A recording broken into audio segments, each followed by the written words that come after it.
Трансформация тройной любви на стотысячной основе.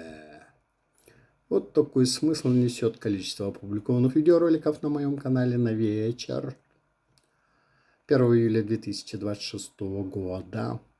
Ну, потому что 14 это число трансформации, а шестерка число любви. Так как шестерок 3, причем они расположились слитно, естественно, что это будет тройная любовь. Именно поэтому такой смысл, да? Трансформация тройной любви. А на 100-тысячной основе просто до этого момента уже было опубликовано 100 тысяч видеороликов на моем канале. Именно поэтому такой сложный, замысловатый, можно даже сказать, что вычурный смысл количества опубликованных видеороликов на моем канале на вечер 1 июля уже 2026 года.